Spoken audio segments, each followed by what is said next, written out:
Good evening, and welcome to the McGowan Theater at the National Archives here on the National Mall in Washington, D.C. Welcome also to all of you that are watching on screens large and small on our YouTube channel online. I'm Kara Blond. I'm the director of the Office of Presidential Libraries here, and it is my pleasure to introduce tonight's panel based on the recent book, Mourning the Presidents, Loss and Legacy in American Culture. We are really pleased to present this program in collaboration with the White House Historical Association. And tonight, that partnership has also brought us a very special VIP in our audience, our brand spanking new Archivist of the United States, Dr. Colleen Shogan. Dr. Shogan, just this morning, I was honored to watch, took the oath of office as the 11th Archivist of the United States, affectionately AOTIS around here, and she's the first woman who's in the role.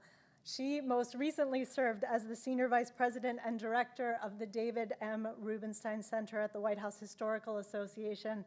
And it's just a delightful coincidence that her first program as the head of the National Archives is a collaboration with her former colleagues. Just on a personal note, Dr. Shogan, I have about a year's head start on you in learning this organization, and it is a pretty tremendous place that you're taking the helm of, and we're just all super excited to work with you to move its mission forward, so welcome.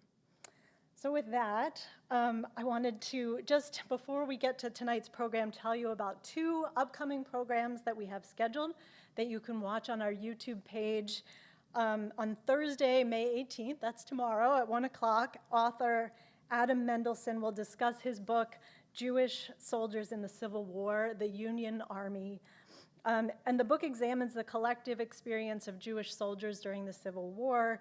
It recovers their voices and their stories through letters and diaries and soldiers' listings and newspapers from the time. So we hope you can join us for that. And on Tuesday, May 23rd at 1 p.m., Chris Saliza will discuss his book, Power Players, Sports, Politics, and the American Presidency, which explores how modern presidents play sports and how they've also used sports to play politics. So to find out more about our upcoming programs and events, visit us at our website at archives.gov. So tonight's program promises to be, I'm excited, a really fascinating conversation about how different generations and communities of Americans have eulogized and remembered U.S. presidents since George Washington's death in 1799. Here at the National Archives, we've been documenting our presidents and their passing through the archives of our nation. From this perfect penmanship report of the Assistant Surgeon General who happened to be at Ford's Theater on the night of Abraham Lincoln's assassination and was the first to attend to him, to the letters and memos from all over the world responding to the death of President Franklin Delano Roosevelt at the height of the Second World War.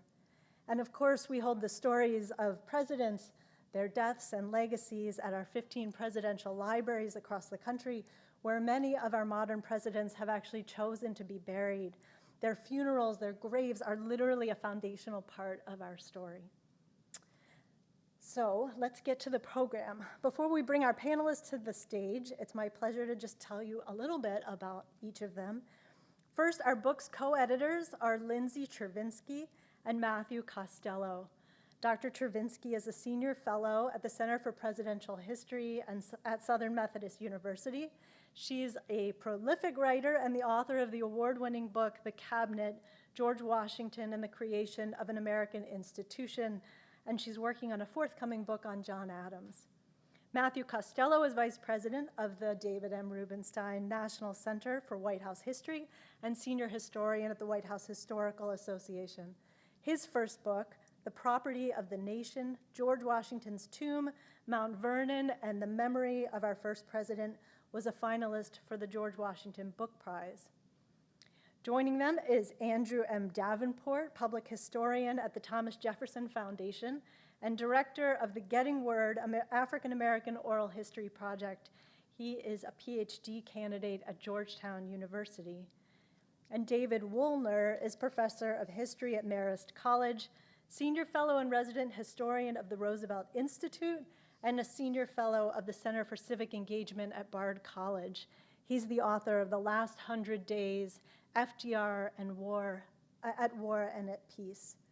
And finally, we're almost there. Moderating tonight's discussion is Kate Clark LeMay, historian at the Smithsonian's National Portrait Gallery. She's a Fulbright Scholar, a presidential counselor to the National World War II Museum, an advisor to Panorama, the Journal of the Association of Historians of American Art, and an advisor to the Women's Suffrage National Monument Foundation. Please welcome our panel to the stage.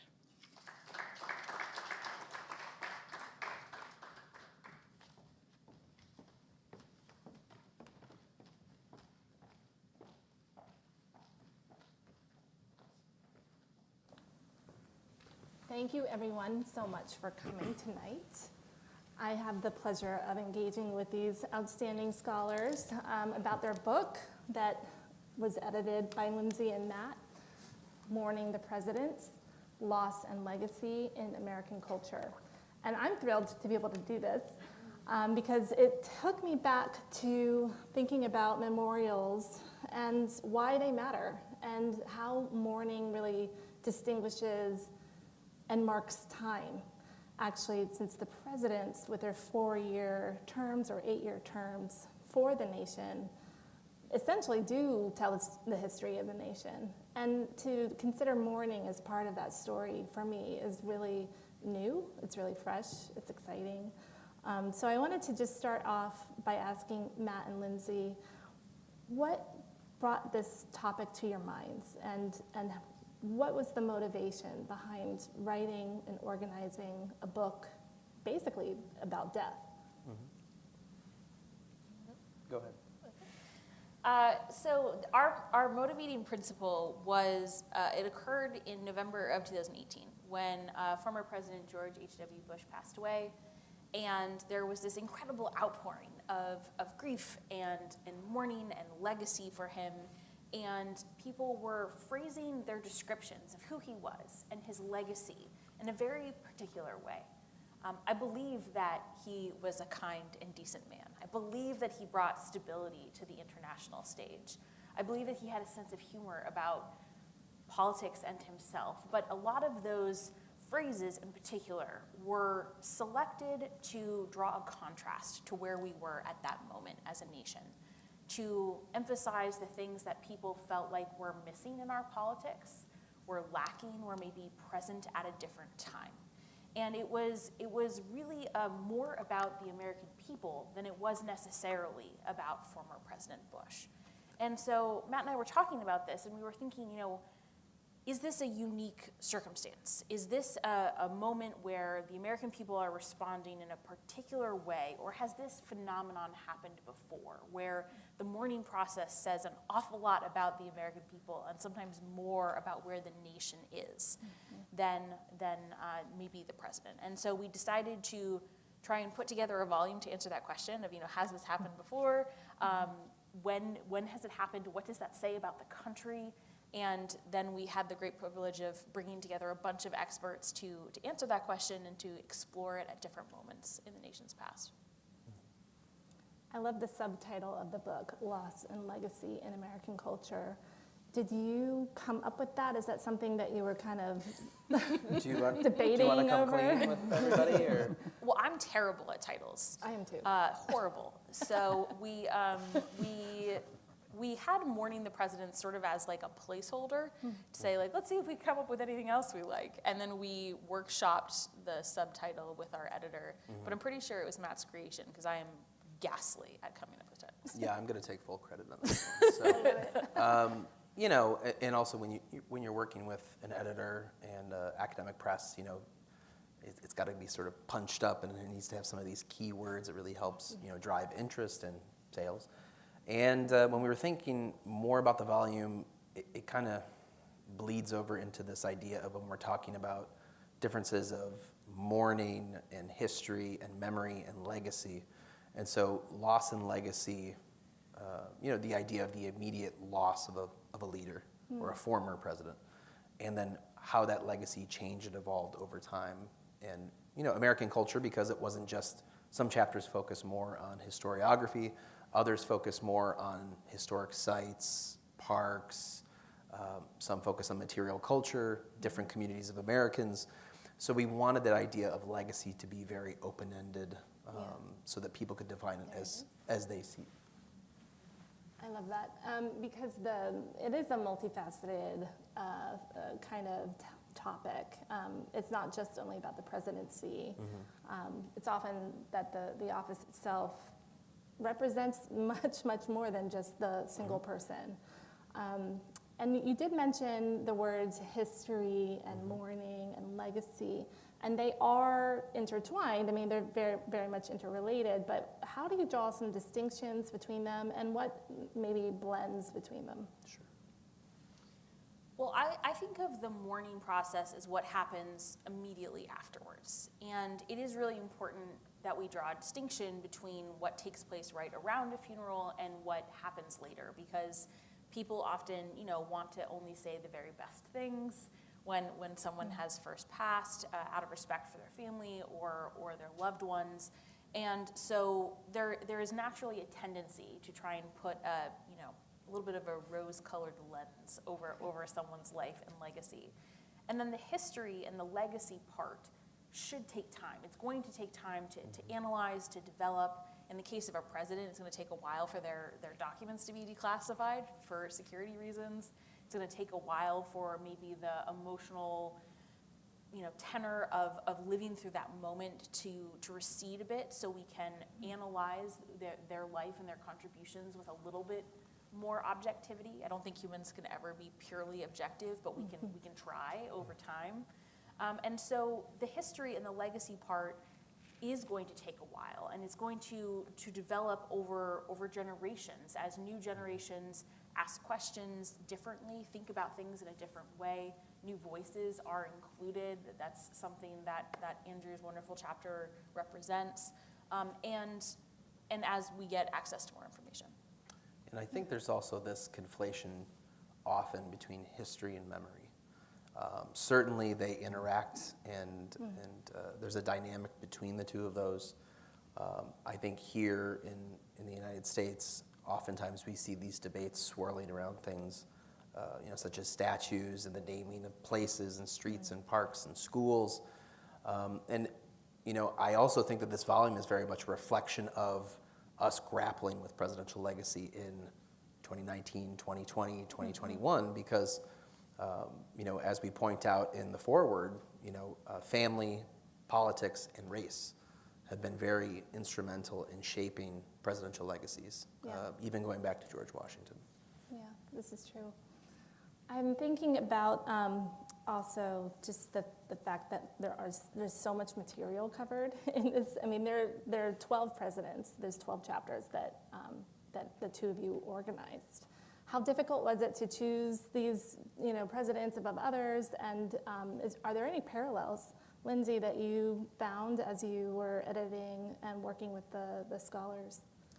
Yeah, it was definitely a bit of a game of Tetris putting together the volume, because we felt very strongly about having chronological representation. We're both early American historians by training and believe strongly that there are centuries before the 20th, and they should be represented accordingly. So we really wanted to have some of the earlier presidents. We wanted to have some of the big name presidents. You can't do a volume on mourning without JFK and Lincoln. That would be ridiculous. But we wanted to have some presidents that people didn't know as much about, so that we could contribute something and teach people something. We wanted to have different voices representing the breadth of the historical profession, so everything from people working at libraries to historic sites to graduate students to tenured professors. And we wanted to have a variety of approaches. And I think it took a little maneuvering to get all those pieces right, but what I like about that approach is that it did start to bring out a couple of parallels for us. So if you could move to the next slide, please. One of the first parallels that starts with George Washington is that the president can lay out their best wishes of what they want to have happen when they die. And then once they pass, it's kind of out of their hands. And maybe their families can kind of enforce the plan that they had laid out, but it's really up to the American people to make of what they will of that particular moment. And they're going to draw symbolism and significance from it in different ways. And so for Washington, it was the father of the country was dying, and was the country going to survive without the father being there? That was a really terrifying moment. And citizens across the country attended over 400 mock funerals to show their respects, to be able to, to mourn in this process. Could you go to the next slide, please? When it came to Abraham Lincoln, we see one of these parallels, which is that people drew a significance from Lincoln in a way that maybe we don't necessarily appreciate today, because the numbers of the dates are a little bit lost on us. But Lincoln was shot on Good Friday. He then died on Saturday, and Sunday was Easter. And Martha Hodes, who's the author of the Lincoln chapter, does a phenomenal job of demonstrating that people at the time felt this emotional connection to the religiosity of the weekend and to the sense that Lincoln had really been sacrificed for the nation's sins. One other parallel, if you go to the next slide, please, is the role of technology. As technology has evolved over the last 2 centuries, whether it's the railroad or the telegraph or the newspapers or telephone or television, it has made the mourning process more concentrated in that people get the news faster and they can kind of all experience it at the same time. And it has taken the mourning process across the nation. So Lincoln's body didn't go everywhere, didn't go to the South for maybe understandable reasons. It went north on the train, and several other presidents have had national mourning experiences since then. I was going to say the train got phased out, but it was George H.W. Bush who brought it back. If you probably remember from his state funeral in 2018, he loved trains. Warren Finch has a great chapter in the book where he talks about the funeral planning, and Bush is asking, like, what are they going to serve for lunch on the train? And they're kind of like, well, what are you so worried about? Like, you're not going to be eating. But that was his idea. I mean, he would see it through all the way. And so even though primarily it's been airplanes now and motorcades, it was kind of an interesting throwback to see Locomotive 4141 in Texas going to the Presidential Library. George H.W. Bush, the antiquarian. I'm also just kind of curious, since you guys are talking about the overall book, did you learn anything that really surprised you as you were putting together this history? Something that maybe you thought you knew and you read a more deep dive into it, or something else that just kind of took you maybe aback? Well, the thing that I think struck me the most is it actually came from David's chapter, which was that I objectively understood that FDR was in office for as long as he was.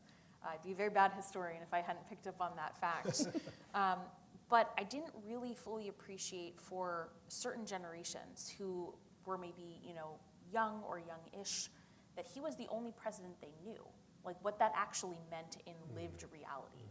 And especially given that he was president through the Great Depression and then World War II, when he died, it was almost like a repeat of the Washington situation, in that it was the only patriarchal figure a lot of people had known in the White House. And to die at such a pivotal moment, I hadn't really fully anticipated the sort of the fear and the ground, shattering feeling that produced for people at the time. I think for me, it really made me take a step back and think more about these traditions and the precedents, and whether or not these are necessarily are these good things. Right.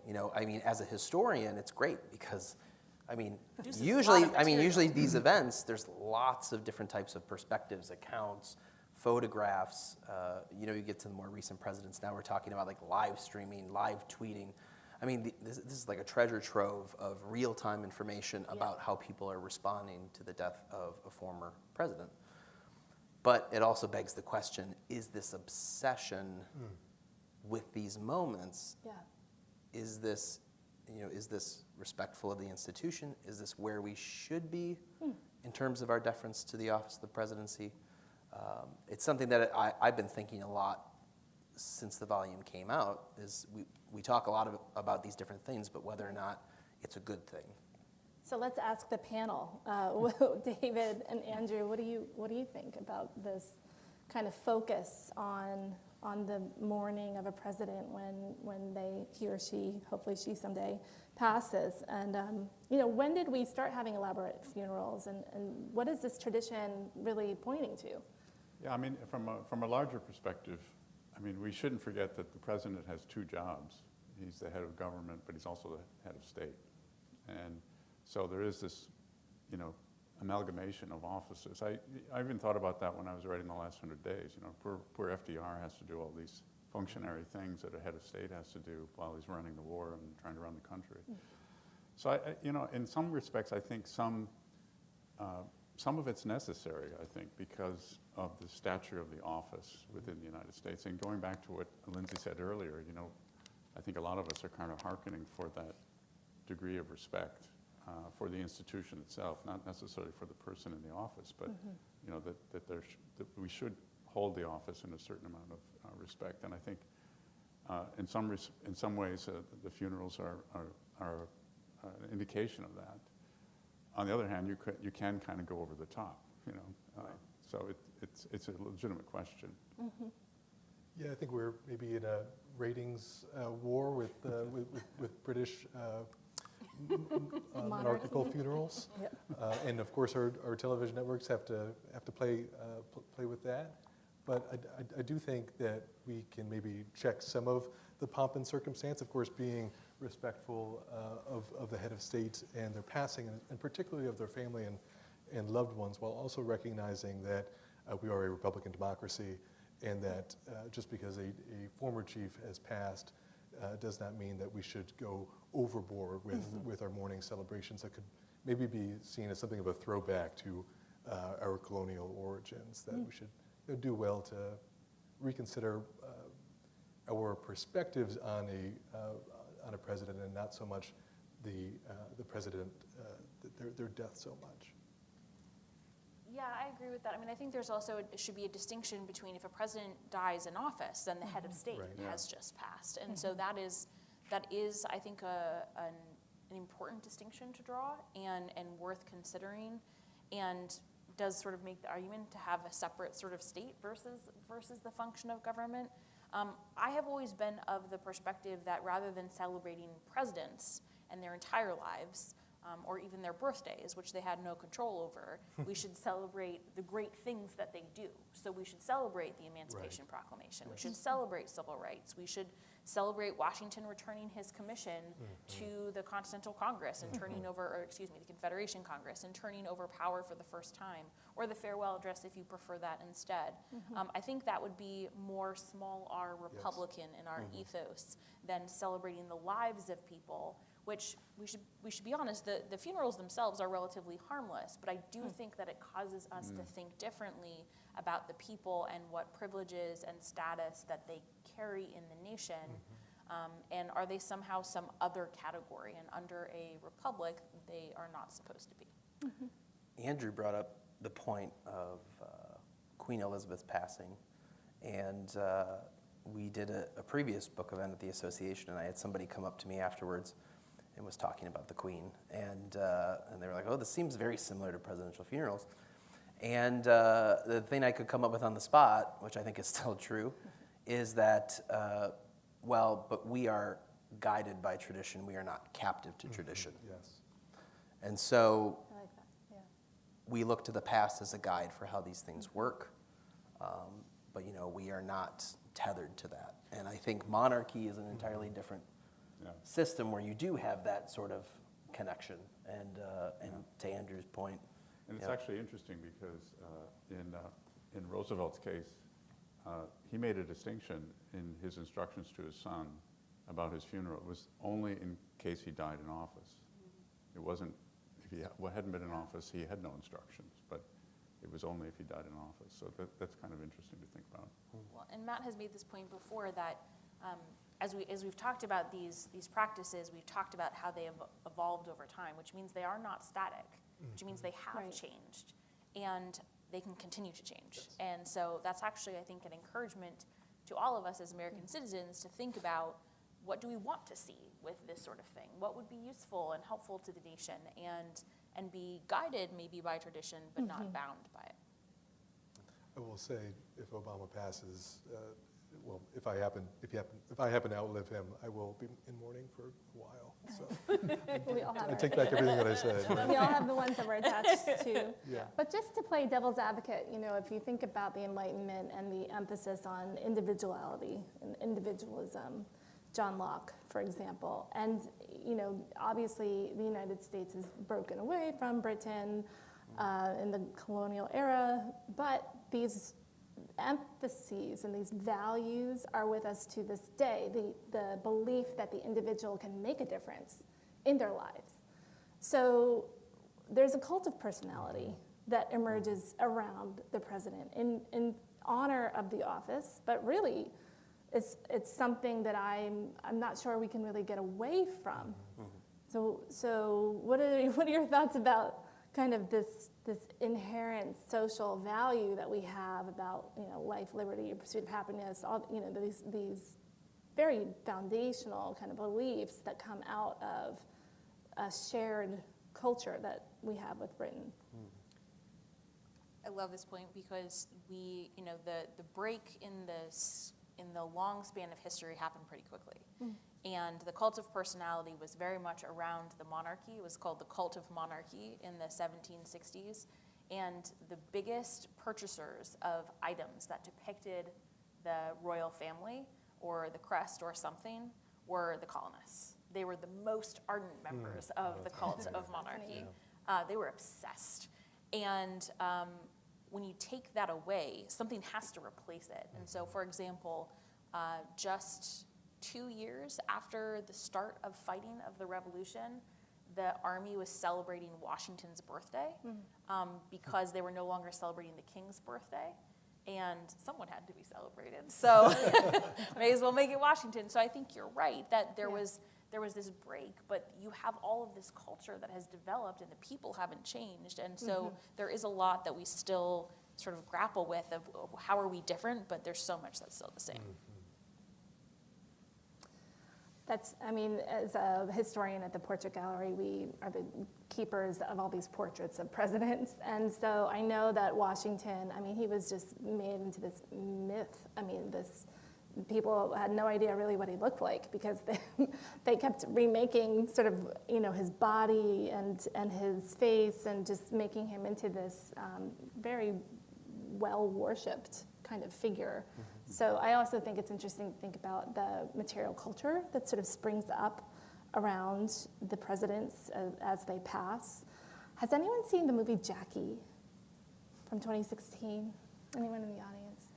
It stars Natalie Portman, and I see some nods. It's all about her, Jacqueline Kennedy's experience and realization of that her husband has just been killed, assassinated, and she has to deal with his legacy, like right there.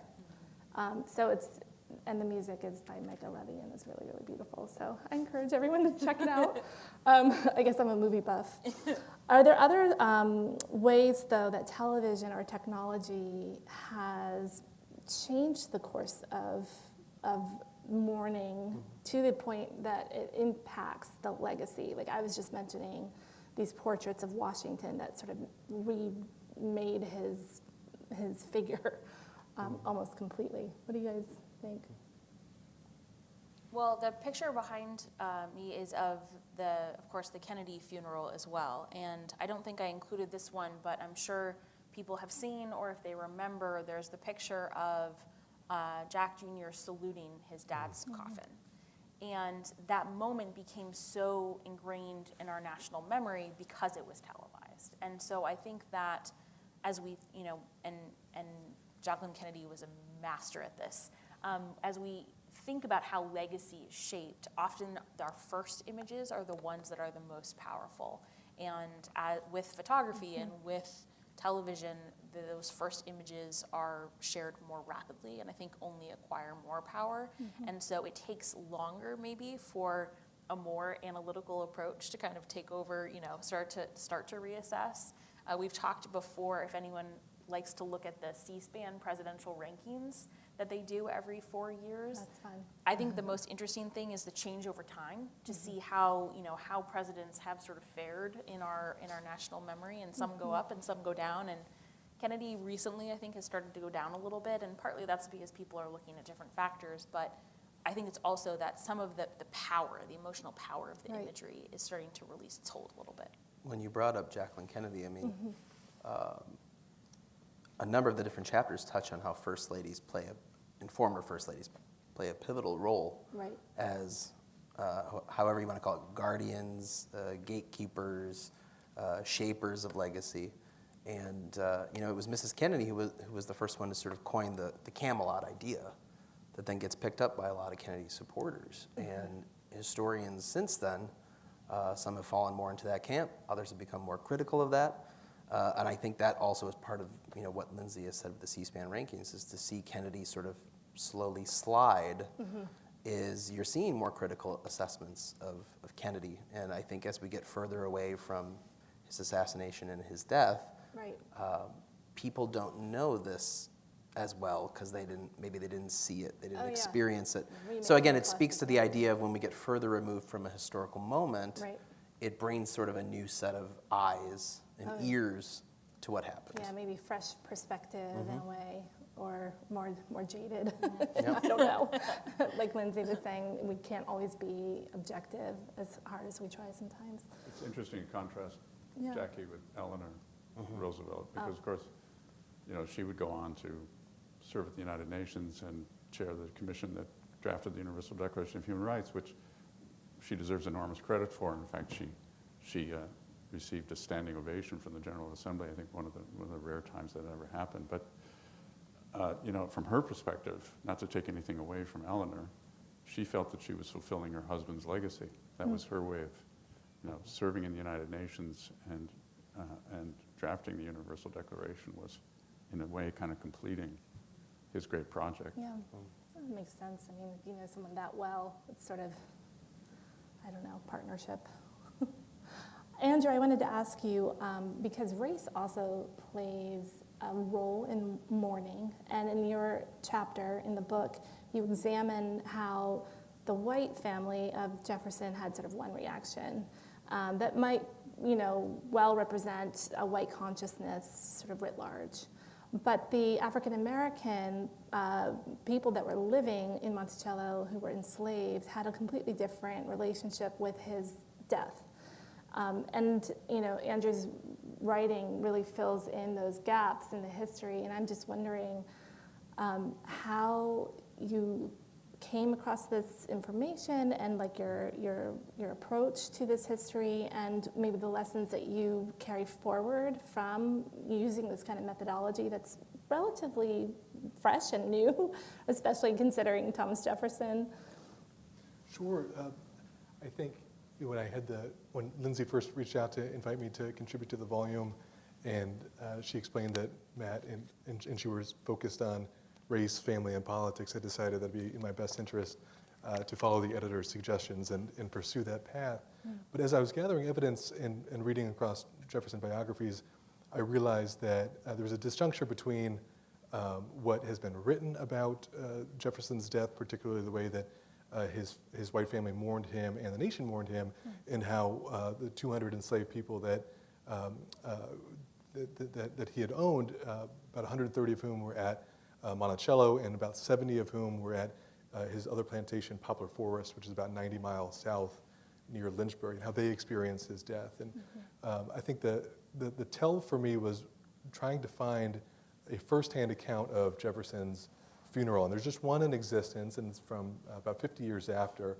It's by a former undergrad at UVA who came up from Charlottesville. His name was Andrew Smith, and he comes up for what Jefferson had hoped would be a very small, intimate family ceremony, and Smith joins. And he, in this letter that he publishes in '75 in a Charlottesville newspaper, he remarks that there were 30 or 40 people present.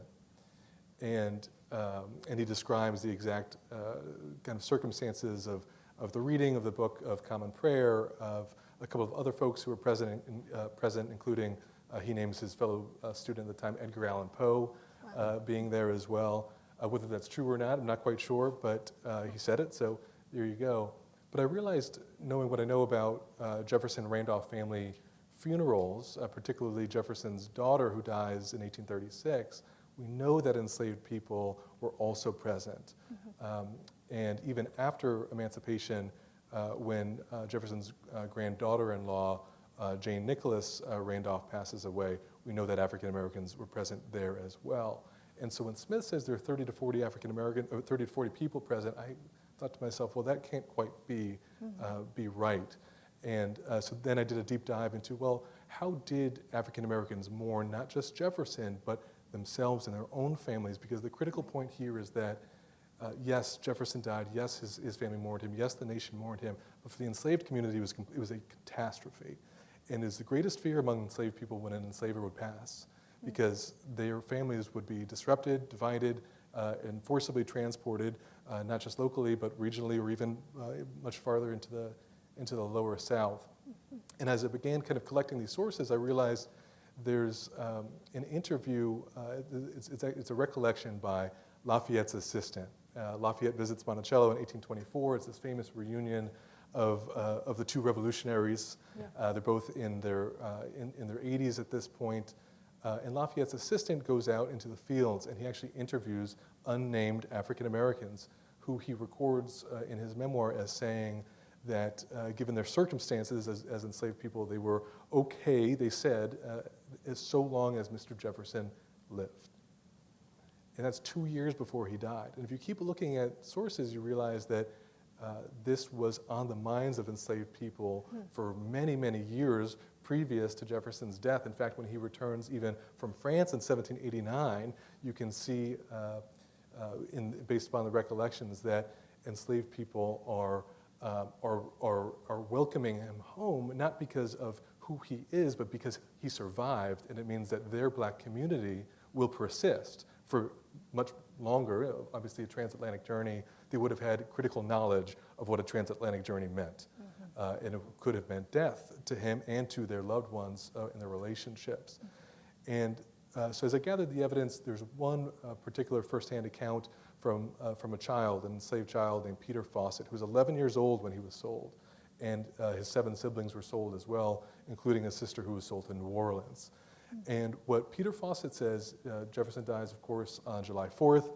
Jefferson had sublime timing in any number of respects, and he actually has a newspaper account that comes out just basically on the day that he dies that says, all eyes are opening to the rights, all eyes are opening or opened to the rights of man, and this is grounds for hope for others. And what Peter Fawcett says 70 years after he's sold from Monticello, he says, sorrow came to the homes of 2 great men, Thomas Jefferson and John Adams, both of whom die on July 4th. But sorrow also came to the slaves of Thomas Jefferson. And that was kind of my jumping off point for considering how African Americans remember that experience. They were not mourning Jefferson, they were mourning each other. It's very sobering, really, the reality and the account. And how, I mean, as someone who's working at the Thomas Jefferson Foundation and you're doing all this work with oral history, how are you reconciling, Jefferson, the author of the Declaration of Independence, which is here in this building somewhere, I'm assuming, with this, very difficult reality, and also, frankly, a history that's been erased, almost? Yeah, first, if I can say, this is my first time here since I was 8, and my mom brought me on pilgrimage, basically, to see the Declaration of Independence, and I was up in the rotunda earlier. I left from Charlottesville this morning, so I traded one dome for another here.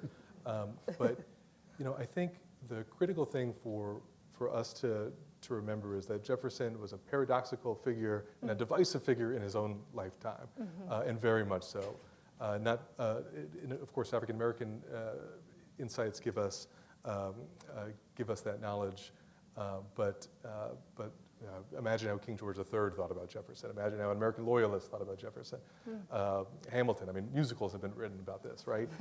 So it gives me succor to look back on the past and realize that he was paradoxical in his own lifetime, but as an apostle of freedom, an apostle of liberty, as FDR said, it's his best ideas are worth championing. And like any of us, his worst ideas, Jefferson was obviously, in Notes on the State of Virginia, clear about his beliefs about racial inferiority. His worst ideas deserve to be to be relegated to history Right. and to be criticized. So what you see in front of you on the screen is Jefferson's gravestone. It's his obelisk. It's at Monticello above his grave, and he designed this himself. It's an obelisk, and he wished to be most remembered, he said, for three principal things: that he's the author of the Declaration of Independence, the father of the University of Virginia, and also the author of the religious statute of religious freedom in Virginia. That's what he wished to be remembered for, those three key ideas or key accomplishments. But of course, there's this whole other side that's not on this obelisk, to Kate's point. I heard Darren Walker this summer speak at Monticello, and he said the fourth cornerstone of Jefferson's legacy is racism, and it is slavery's legacy. Yes. And we must, in totality, consider all of these in one comprehensive understanding of who Jefferson is and how he affected his time, but also our own. And if we can see Jefferson's legacy and reputation as something of a mirror for ourselves, and to extend the Republican ideals and criticize what needs to be criticized, then I think we'll all be better off. Well, that's very inspiring. Matt, you also wrote about a fraught historical figure, Theodore Roosevelt, and there's these memorials to him that have been disputed, especially by Native Americans in the Badlands, the Mount Rushmore homage to the presidency.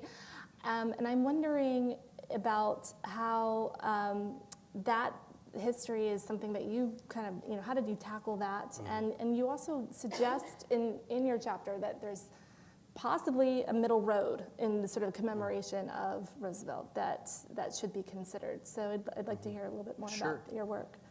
Can we go to the next slide? Andrew, if you wanted to talk about this one first. Would that be okay? If Sure, we're of course. We're We can here go back to already. I mentioned Peter Fawcett. He was sold from Monticello, age 11 in 1827, along with his family.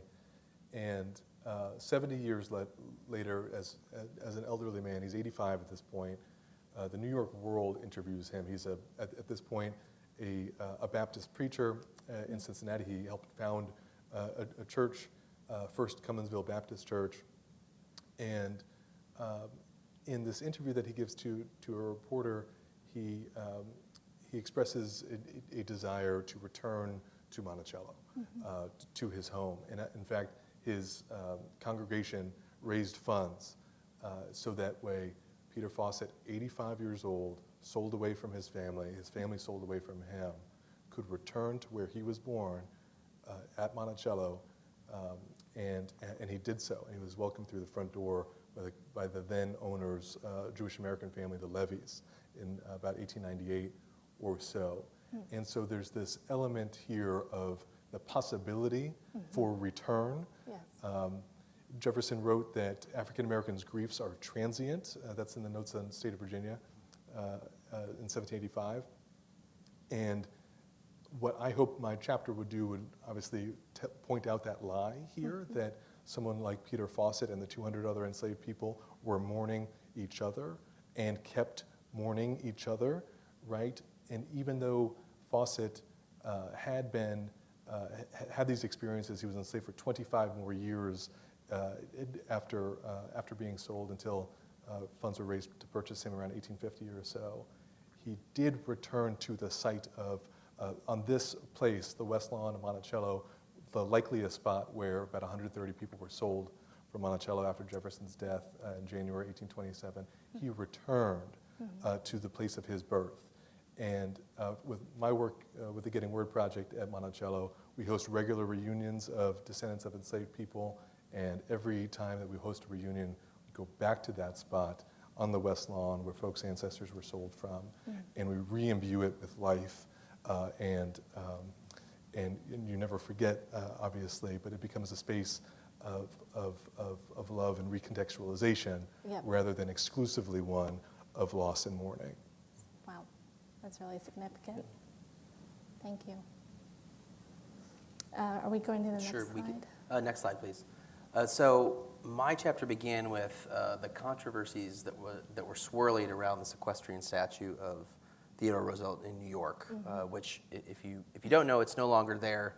It was voted to be removed by the city, and I'll get to where it ended up, because that was really where my question started, was the controversy over the statue, which, if you haven't seen it, it depicts Theodore Roosevelt on horseback and what appears to be an African man on one side and a Native American man on the other side, almost sort of walking alongside Roosevelt as guides. And of course, he is much higher up, he's on a horse. So you're seeing sort of like these, it almost has that racial hierarchy feel to it. And the statue was made in 1940, which... James Earl Fraser, right? James Earl Fraser. And so I started with that question because I was trying to figure out for the life of me why there was going to be a Theodore Roosevelt Presidential Library in North Dakota. And what I found was, when I started looking deeper into these stories around Roosevelt and these invented sites of memory, is that there was a great push by Roosevelt supporters, individuals, organizations, and privately organized organizations to essentially construct or reconstruct places of memory. Yeah. So for example, his birthplace in Manhattan, that is not his original birthplace. It was actually next door. It was demolished in 1916, but with the support of the Roosevelt family, the Theodore Roosevelt Association is able to work with there's a women's Theodore Roosevelt Association, there's a men's, and they join forces and they build a reconstructed Theodore Roosevelt birthplace and home. We see the same thing with the Theodore Roosevelt Memorial Park in Oyster Bay. We see something very similar with it. We start heading further west with Mount Rushmore, which of course has its own very unsettling history. But as I started moving further west, what I found was that there is an explosion of these different types of monuments, memorials. And in fact, I would encourage anybody, if you haven't seen Monument Lab's work to document all these different things, you can actually see sort of the spatial representations. Yeah, it's amazing. But that Roosevelt became this major public figure in the immediate aftermath of his death, and that people were erecting statues, markers, monuments, places he visited, places he went. It was really unusual, especially for the early 20th century, to see that kind of activity, that outpouring of private support for creating things in public spaces for Roosevelt.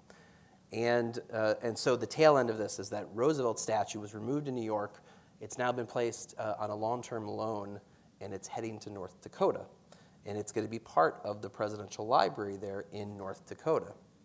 And a key piece of their interpretation of Roosevelt is that Roosevelt was heading towards the direction of Franklin on many different issues.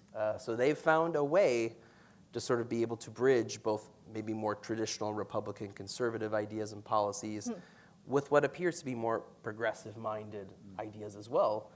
And what is driving this is this new interpretation of Roosevelt. And they are going to use the statue as a means for interpretation, to talk more about Roosevelt's legacy in terms of racism, in terms of his views towards African Americans, towards Native Americans. And of course, I think the real irony here is that you're sending the statue of Roosevelt out to North Dakota. And obviously he spent a lot of time in North Dakota.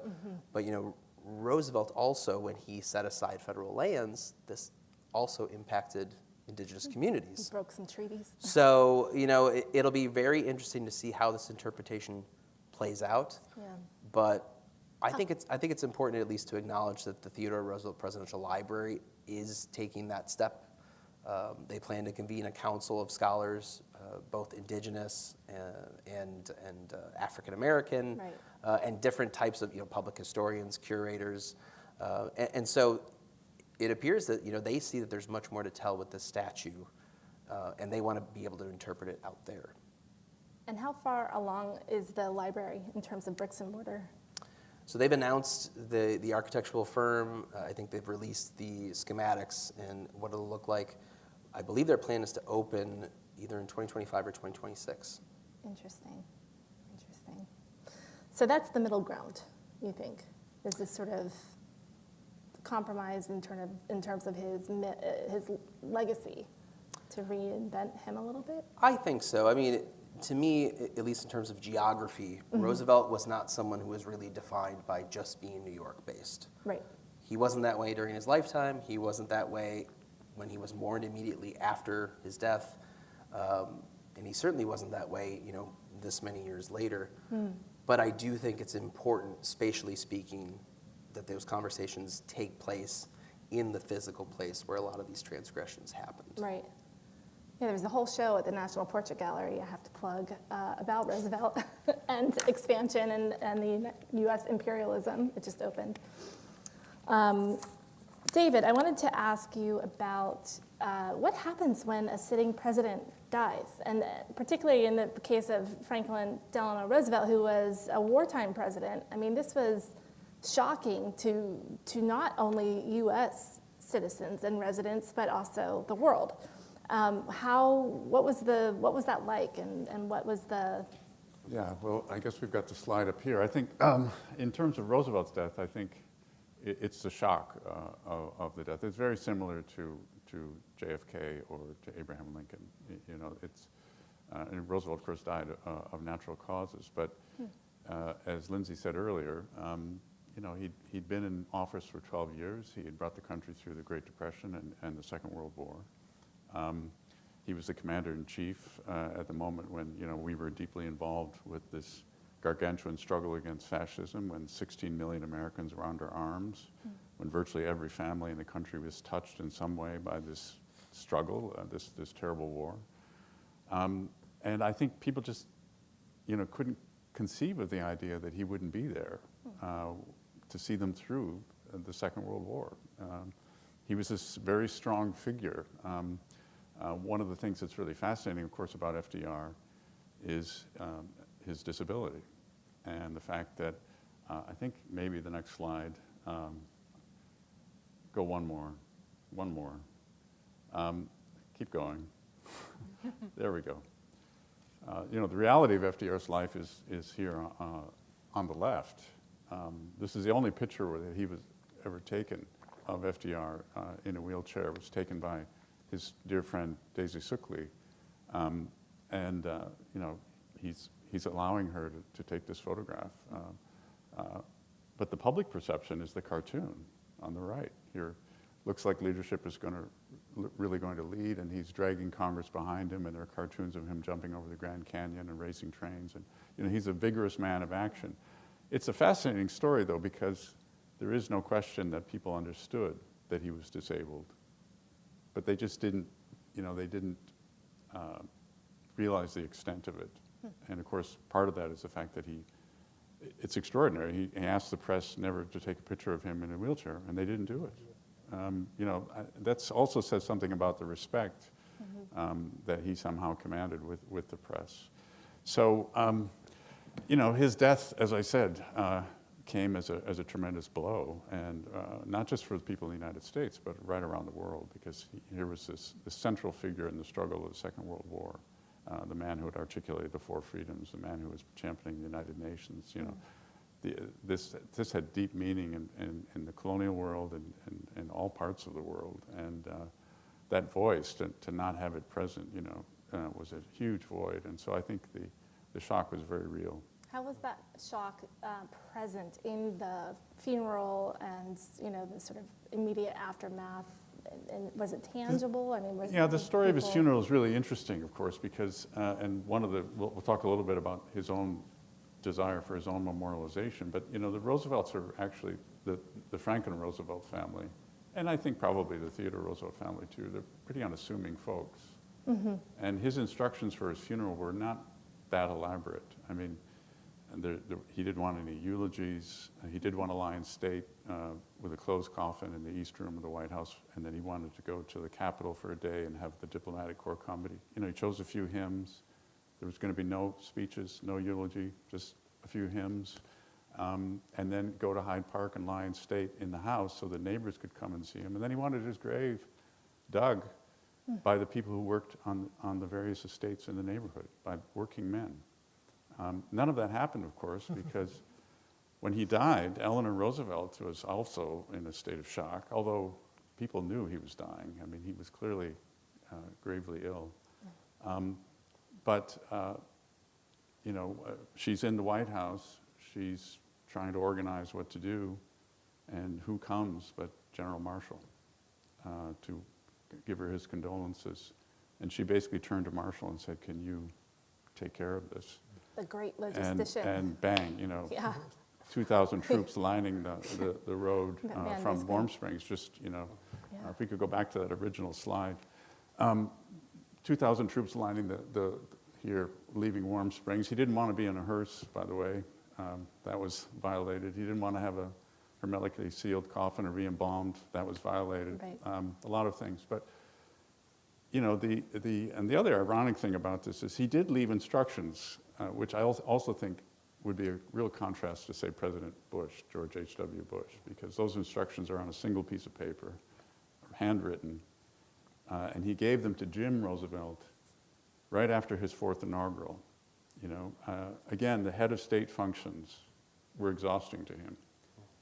He didn't want to go to the Capitol. He really didn't want to have to stand up in his steel braces. It's very painful. It's the last time he does so. It's his 4th inaugural address.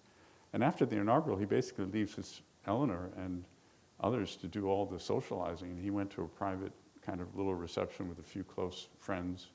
And then he took Jim into his study, and they had this private conversation about his will. Wow.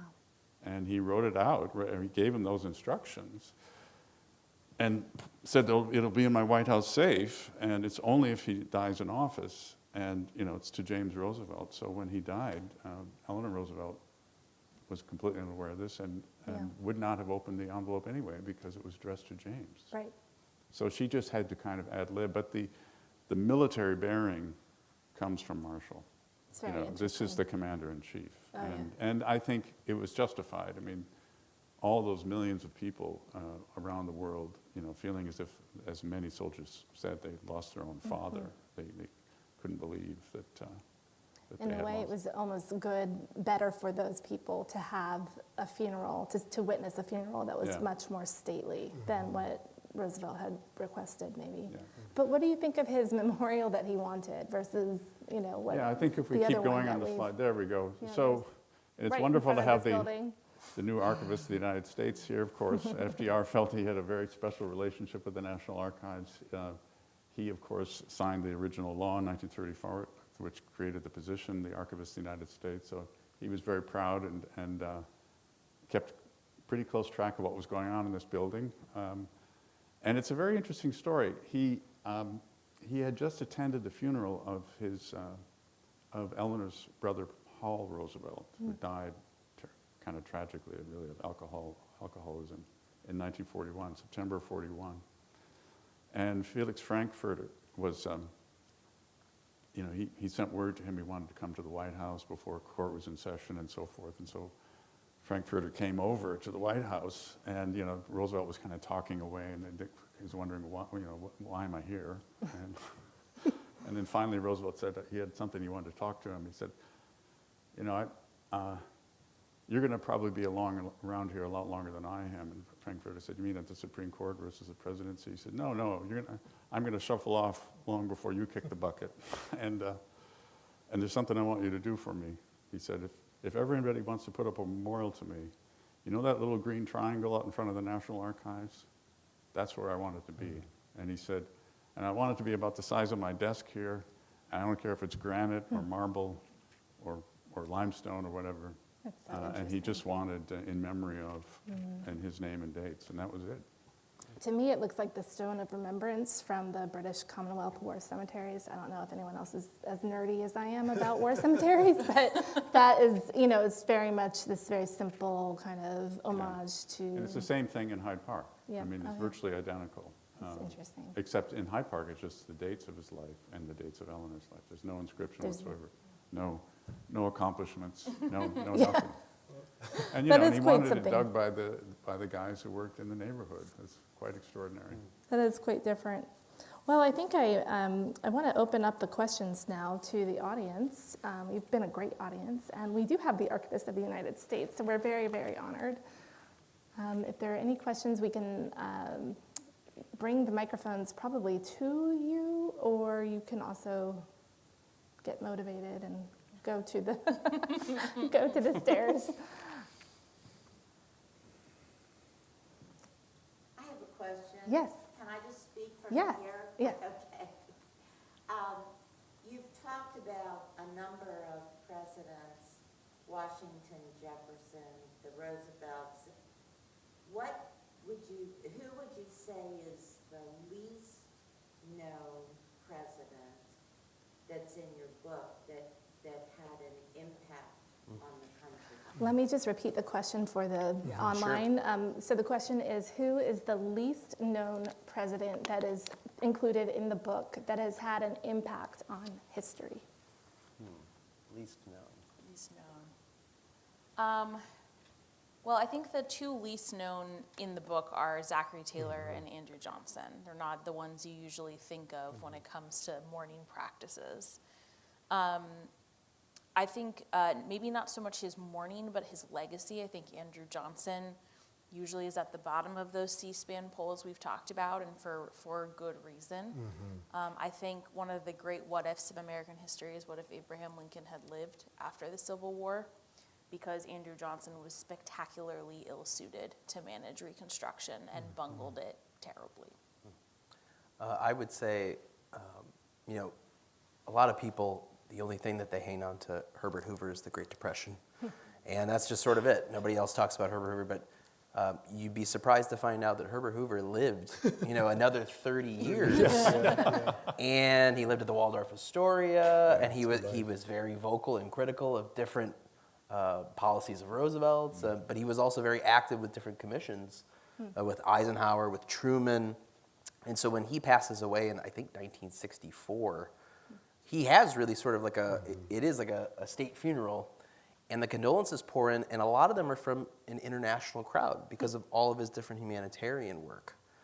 And he also very specifically asks and helps design his final resting place at the Hoover Library out in Iowa. And the author of that chapter, Dean Kolowski, he makes the point that, Hoover he's rehabilitating his image.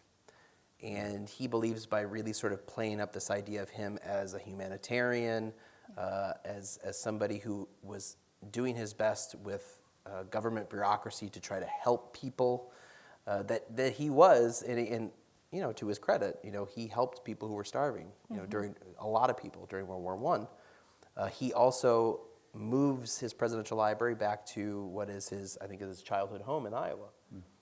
So instead of being buried in, California near Stanford, where the Hoover Institute is, he picks Iowa, which I think is very interesting because it really speaks to the storytelling that he does, that he is essentially sort of a poor farm boy who, against all odds, rose, became very successful, and ultimately president of the United States. So, placement of burial also matters, and placement of the libraries matters. Is that one of the surprises that you learned when you were organizing this book, do you think? Specifically about Hoover?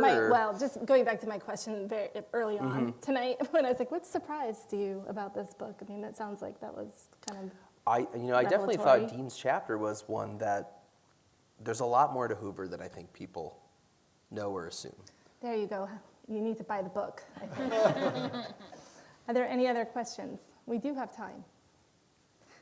Colleen, and then the gentleman in the back. So this is the second or third time that I've heard a discussion of this book, and new things come out every time.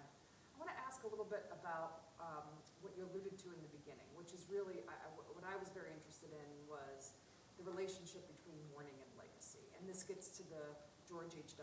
Bush story that you told about. What were people going to be eating on the train? And it's funny, but it's also not. It's also serious too, because I think probably George H.W. Bush correctly understood that this was by scripting his funeral, all the different things that would take place, who would speak, the sequence of events where the different events would take place, the different ceremonial events would take place, that the mourning period is the first variable that affects legacy. So in the book, you have, and you're talking about FDR and Jefferson, you have presidents that have been deceased for many, many years, but then you also have, presidents who have been more recently departed. What is that relationship between mourning and legacy? And when you look across the 12 presidents, does mourning have an effect on eventually what the legacy is, or is it just eventually after 20 or 30 years it's attenuated and all your careful planning of your funeral really was nice, maybe for the very first period of history, but over time it's been overtaken by historians that didn't know you, maybe never watched the funeral, all those types of things. So I really want to know about that relationship. So the question is, what is the relationship between mourning and legacy, and how much does mourning actually impact legacy, and do presidents, can they really control it? An example of George H.W. Bush, who mapped out his train ride luncheon. Does that really matter in the legacy? I think, the critical question really on that score is timing. And, one of the most interesting quotes about Roosevelt's death comes from Winston Churchill. He said, obviously FDR, and he was speaking in the House of Commons after he died, and he said that Roosevelt's loss was a bitter loss to humanity, of course, but he thought he had died an enviable death because he'd brought his country through its heaviest of toils and had died in harness, battle harness, like his sailors, soldiers, and airmen, when at the very moment when victory had surely cast its steady beam upon him. And it's very interesting because Ben Cohen, who was the only guy within the Roosevelt administration to argue that Roosevelt should not run in '44, he wrote this long memo saying, if the president stepped down in '44, people would remember him for all of that he had accomplished. He would be leaving office at a high point. If he stays on, he was worried that he called it an intellectual apathy would set in, and his legacy and his vision for the future would have less impact.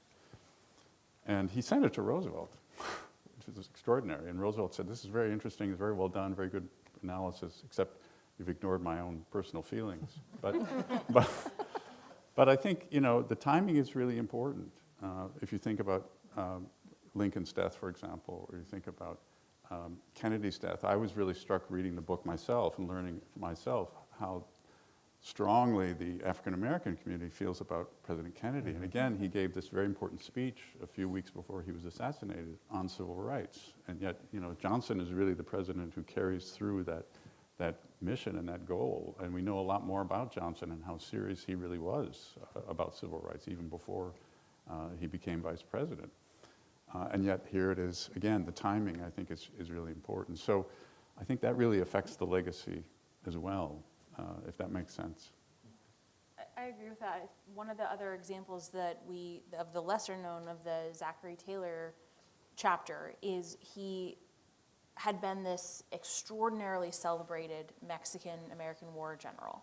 And when he died, he hadn't been in office for very long, and the country was going through a really terrible sectional crisis over slavery and what to do with the new territory that was brought into the country through the victory in the war. And he kind of refused to play any role in solving that crisis. And so when he died, everyone was pretty honest that he was kind of a meh president. But it was this moment of crisis, and so they celebrated him as this general, almost as a unifying force, as a way to find something positive to celebrate, because there was nothing really positive to say about his presidency.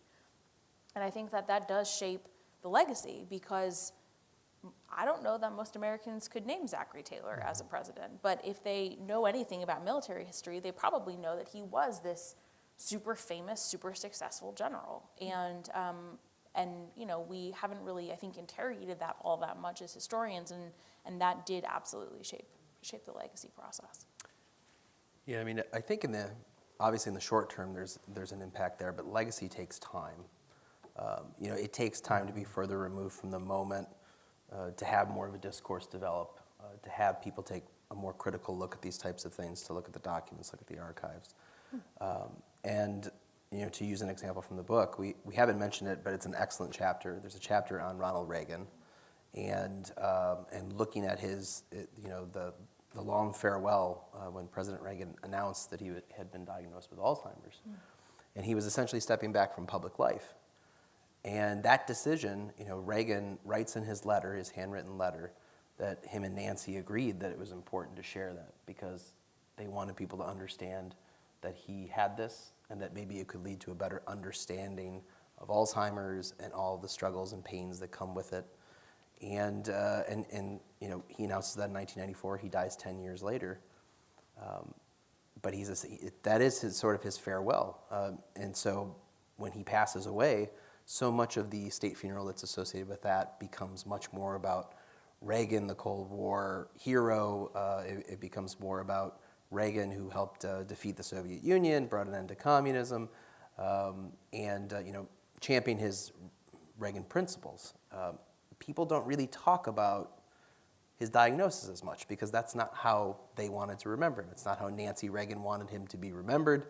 And I think it's another example of where we see a first lady or a former first lady playing really a central role in the performance of it. And I think depending on that performance, how it's arranged, 2004, now we're talking about there's television coverage. People can watch this in real time. You can reach more people. Again, it speaks to that theme of technology, how it opens the idea of mourning. And then I think ultimately, if we all buy into that, then we all have, a part in the legacy piece, whether it's then, 10 years later, 20 years later, 30 years later. The gentleman had a question. Congratulations on the book. It's a wonderful book. Really loved it. Maybe a possible question, which is we have 6 living presidents. Which one of them will be mourned and remember their legacy in a much different light than we think of them today? Where will be the largest contrast in the same way that George H.W. Bush's funeral had an impact on the way we think of him? So the question is, of the 6 living presidents at this moment, which of them will be mourned in a way that we do not expect? Bush will be remembered as a great painter. He's done Well, I will say that a great deal to try and make sure that happens. one of the most attractive things about being a historian is that we don't have to worry about future predictions. And we are generally not very good at predicting the future. No. I don't know. I mean, post-presidency lives are much longer now, right? I mean, this is a totally different thing that, we're not, in the 19th century, if you got out of the presidency, you usually didn't live much longer. But now that we've seen people live to much older ages, we're seeing former presidents be much more active and involved in a variety of different causes. Obviously, I think most people think of President Jimmy Carter as, that is the successful post-presidency career. I think Jimmy Carter would say, no, I want you to remember my presidency. Don't remember my post-presidency career. And even that, I think that speaks to how former presidents also play a role in the beginning of this debate about how they want to be remembered. And I think we'll certainly see that. But as far as predictions, I don't know. Lindsay, do you have any thoughts? Well, it is an impossible question because I think that had the events of 2016 to 2020 not happened in the way that they did, we wouldn't remember necessarily Bush 41 the way that we do. I think that Obama poses a really interesting question because one of his favorite quotes is the moral arc of the universe bends towards justice. And I think there is a pretty widely held sense that one of the factors of the rise of former President Trump and the social movement surrounding his presidency was a backlash to Obama's presidency. Depending on what happens next is going to tell us a lot about that arc.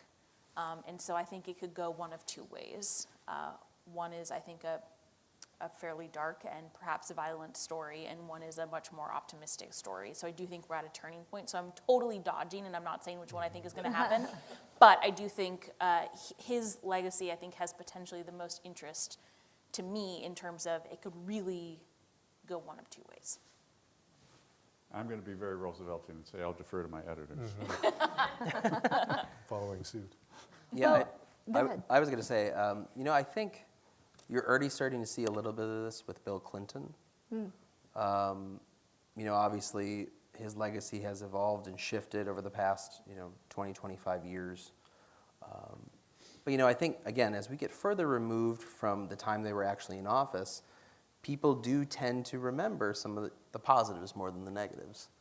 And I think with Bill Clinton, as we've moved through these different times of political turmoil and unrest, for all of his, indiscretions, he was a pretty steady hand in terms of the office of the presidency. Mm-hmm.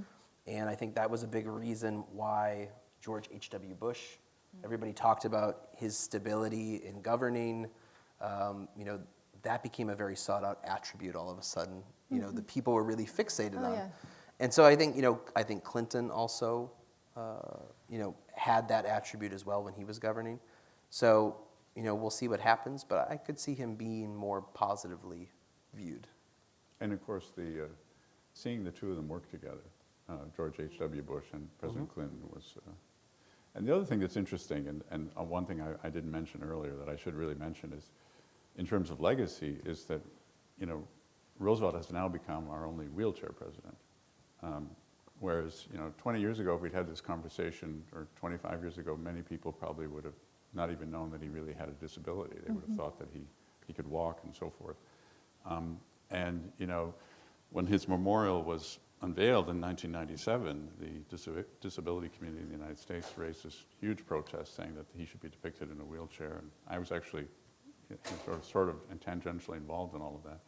And eventually that decision was made. And he's now become, that's become an icon for the disabled community.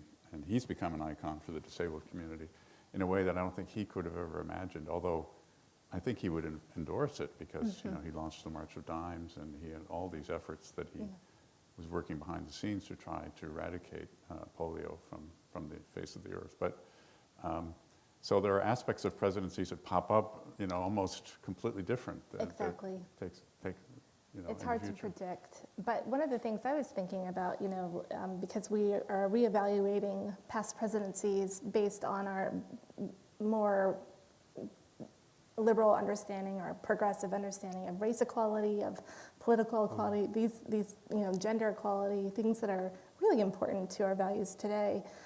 But what about something like drone warfare? Just to pick something kind of random, but pretty significant that Obama introduced during his presidency, or just the way that things are going in terms of national security.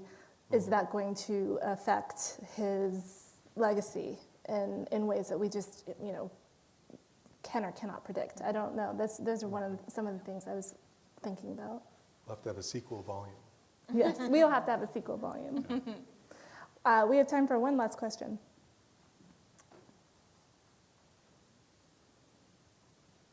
It looks like we have a happy audience. Well, thank you very, very much to the panelists. Thank you all for coming tonight. This has been a real pleasure. And I hope that you will stay for the book signing. And yeah, we'll see you afterwards if you have any more questions.